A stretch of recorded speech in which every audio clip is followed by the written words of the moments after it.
Hola, muy buenas noches. El día de hoy les voy a compartir una historia que pasó allá por el lejano año 2000. En aquel entonces tenía yo 14 años, pero lo recuerdo difícil y claramente como un evento muy oscuro y muy espeluznante. Hasta el día de hoy no logro entender qué es lo que pasó. Esto sucedió durante el sepelio y el velorio de una persona que falleció en el pueblo donde habitaba en ese momento, al cual llamaremos Don Poli. Pero antes déjenme ponerlos un poco en contexto. Don Poli era una persona un tanto ermitaña, la cual vivía en un cerro, en una pequeña cabaña, muy alejado de toda la población. Él tuvo una esposa y una hija, pero hasta ese momento se habían separado y se mantenía en ese aislamiento desde mucho tiempo antes. Este señor vivía ahí y se le veía habitualmente bajar al pueblo cuando requería ciertas cosas, suministros básicos de consumo. Estas consistían en azúcar, café, velas, frijol y aceite. Y se le veía bajar al pueblo a comprar a cualquiera de las tiendas del centro, regularmente cada semana o cada 2 semanas. Y aprovechaba para bajar y visitar alguno de los tinacales donde vendían pulque en el pueblo y ponerse ebrio hasta perderse de sí mismo. Dentro de estas charlas que tenía cuando estaba borracho, ya era muy común y muy típico del señor hablar de por qué él estaba solo, y él siempre decía que su compadre era el diablo. Él presumía siempre cada vez que estaba tomado y decía que no necesitaba trabajar, y ciertamente no lo hacía, y sin embargo siempre traía dinero. Decía que su compadre, cada vez que él necesitaba algo, simplemente se lo pedía y él se lo daba. Decía que si tenía ganas de comer carne, le pedía carne de puerco, y que al día siguiente en la puerta aparecía el canal de la llamada, listo para su preparación. Mucha gente pues al principio, y como toda buena historia de borrachera, simplemente la tomaban a broma. Nadie, absolutamente nadie se imaginaría lo que vendría después. Un dato muy extraño y que hasta la fecha sigue siendo un misterio. Traía un burrito en el cual, sin importar lo ebrio que estuviera, lo perdido que estuviera, él siempre decía: cuando ya no pueda de mí y esté tirado, háganme un favor, no me dejen ahí tirado, simplemente súbanme a mi burro, que él sabrá dónde llevarme. Todos se sorprendían y les daba risa, decían: pinche burro, o sea, ¿a dónde lo va a llevar? Pero en efecto, ya que estaba totalmente alcoholizado y perdido, simplemente lo subían a su burrito. El burrito, sin siquiera quejarse, agarraba camino y se iba, justamente en la dirección donde Don Poli vivía. Se llegó a cuestionar acerca de ese burro. Muchos decían que era un nahual, muchos decían que era su mismo compadre que él decía, ya que nunca en el tiempo que se supo que vivía abandonado y alejado del pueblo, se había siquiera caído del burro, y siempre lo llevaba como si fuera una persona que supiera exactamente el camino. En fin, pasó eso. De repente, los años pasaron, el señor fue envejeciendo cada vez más, y fue en el año 2000 cuando lamentablemente falleció. Se enteraron y fueron por el cuerpo. Lo trajeron a una casa del centro donde fue el velorio. Ese día mis padres nos llevaron. Recuerdo que nos tomaron, dijimos vamos un rato. Eran alrededor de las 8 de la noche. Lo extraño es que trajeron el cuerpo y el burro llegó después, y estaba ahí como si supiera de qué se tratara. Llegamos y todo estaba en silencio. Había velas y gente ahí sin decir nada, simplemente acompañando. De repente una señora de las personas religiosas del pueblo hizo un comentario: vamos a rezarle un rosario a mi compadre. Toda la gente se empezó a acercar, entre ellos pues nosotros, mis hermanas, mis papás y yo. Ya que hicieron esto, empezaron a rezar.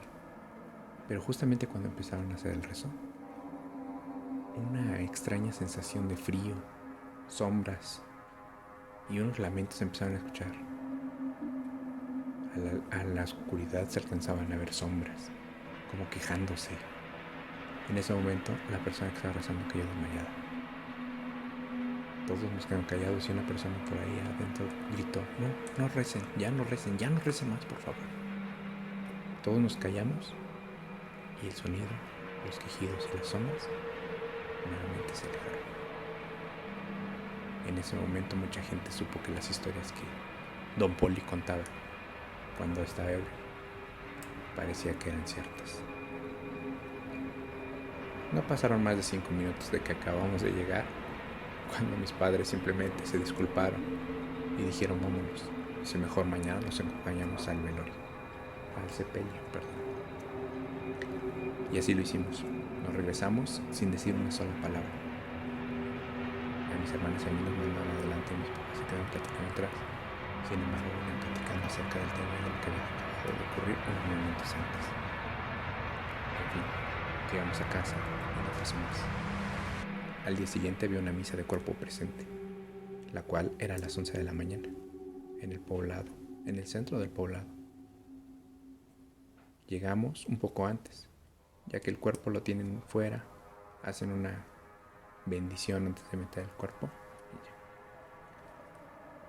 El sacerdote del pueblo, el padre Pancho, como todos le decíamos, era un sacerdote mal encarado, enojado, siempre venía de malas, y llegaba en una vieja pick-up Chevrolet blanca, siempre a toda velocidad, levantando mucho polvo y frenándose. Llegó a la entrada y justamente antes de entrar se puso los hábitos sacerdotales. Dijo un par de plegarias en silencio, cerró los ojos y entró a la iglesia, haciéndoles la seña con una mano de que metieran el ataúd. 4 personas cargaron el ataúd.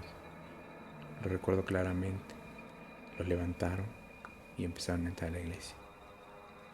Pero justo cuando acababa de entrar el féretro completo, algo extraño pasó. Pareciera que tomaban el féretro por ambas partes, la parte de la cabeza y la parte de los pies, y la torcieran a modo de querer romperla. Recuerdo claramente el sonido de la madera crujiendo, pareciendo que iba a ceder en cualquier momento, como si alguien la aplastara y quisiera destruirla con lo que tiene con el interior. Algo inexplicable. En ese momento el padre Francisco, el padre Pancho, gritó desde adentro. Iba unos pasos adelante únicamente. No, sáquenlo inmediatamente. En ese momento los señores, entre el pánico, el ruido y la extrañeza, aunado a una sensación de terror que en ese momento sentimos los que todos estábamos ahí, lo sacaron.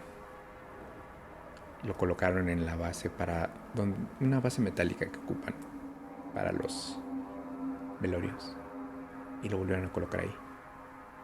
El padre Francisco se le veía la cara de miedo, de terror. Se le veía un semblante distinto al mal encarado que toda la vida traía. En ese momento le habló al sacristán y le pidió un par de cosas en voz baja. El sacristán fue a la camioneta, regresó y trajo una cubeta, una pequeña cubeta. Traía unas flores y sacaron una borinita. El padre Pancho simplemente sacó el ramo, lo metió a la cubeta y le dio vuelta al ataúd, haciendo unas plegarias. Se paró nuevamente en la puerta de la iglesia y desde ahí le lanzó agua bendita con el ramo.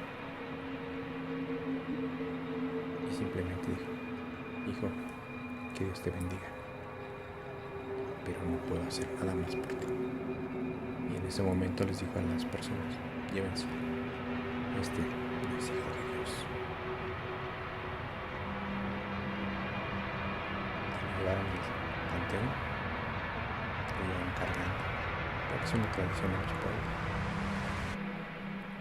Comentan que justamente a la entrada eran 4 personas quien cargaban un cuerpo de 60 o 70 kilos, y llevaban el ataúd.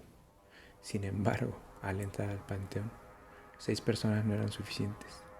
Decían que pesaba en forma desmedida, que no había forma de entender cómo pesaba tanto, a tal punto que tuvieron que ser 8 personas las que cargaron el ataúd, y no lo llevaban a hombros, ya que decían que pesaba demasiado. Lo cargaron a altura de sus rodillas, con mucho esfuerzo, hasta que después 2 personas más se unieron a cargarlo. Lo hicieron tan rápido como pudieron y ya no se detuvieron. Simplemente lo metieron en el hoyo que estaba ya en el panteón y lanzaron la tierra. No se rezó, no se dijo nada.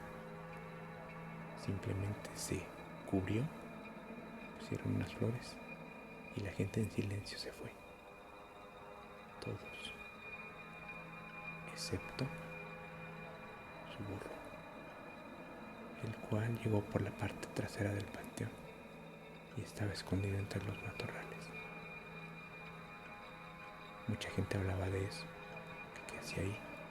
Sin embargo, nadie se quiso quedar a averiguarlo.